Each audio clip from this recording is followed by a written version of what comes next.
on how do we build Joel and Ellie over the course of the entire game and get you to care about each character and then how they relate to one another. With Joel as a character, there's an interesting kind of conflict. Here is a guy that is willing to do whatever it takes to survive. And we really wanted to show in this world there aren't necessarily good guys and bad guys, there's just people trying to survive, and Joel is just one of those people. He's tasked with delivering this girl somewhere, and over the course of their interaction, of how they spend time together, they form this unbreakable bond, and they really start seeing them care more and more for each other. So we wanted to show this guy that's pretty cold, cold-hearted, can do terrible things, and yet at the same time can develop this love for this girl where he's willing to do anything to save her.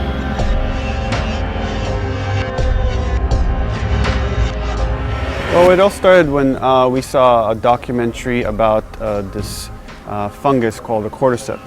And the way that fungus works is it infects different species of insects. The fungus develops inside them, burrows its way into its mind, and take control, essentially, of the insect. What if this thing jumped species and infected people? And that was the earliest inspiration. So that was a really beautiful jumping off point to us because we thought we could do something unique.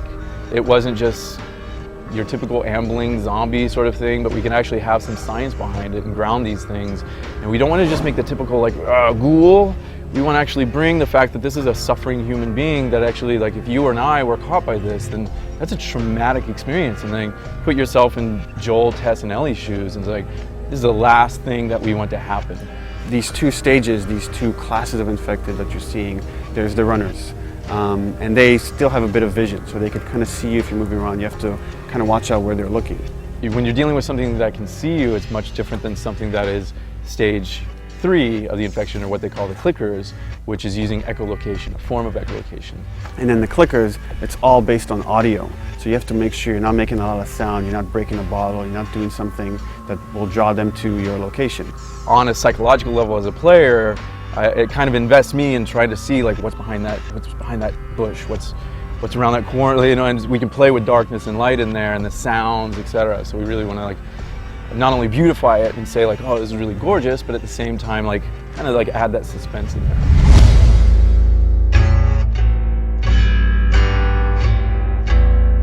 What you want to see is the contrast between the stark reality of the military city and that oppression versus like nature reclaiming the earth, what nature has done over 20 years, what the military has done fighting back the infection just to get this small little hovel, like keeping their walls and their people contained, like, okay, we're safe, keep that locked down.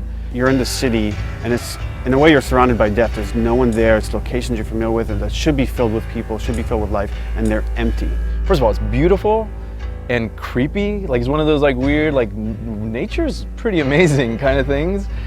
So there's that kind of darkness there, but at the same time, there's this beauty to it, whereas nature is reclaiming the earth and you're seeing all these trees and you're really drawn to explore it. And then you're also seeing the world through Joel's eyes, who's just a survivor. How am I going to get from point A to point B? And it's contrasted against the way Ellie views the world. And it's like, again, all she's known is this oppressive quarantine zone. So when she comes out, she's never seen a skyscraper up close before. And for her to come out and actually be next to these things, these skyscrapers, glass buildings, like, wow, this is really amazing, this is really impressive. So we want to see it kind of through her eyes. In a way, they're scared for their lives. She's just enamored with the world and how it looks because she's never seen anything like this.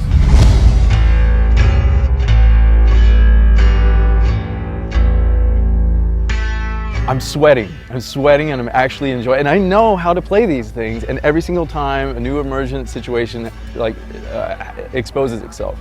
Something new happens where a guy took a left instead of a right, and that was the guy that's gonna like destroy me, and I got no ammo now, what do I do? And that's a beautiful feeling.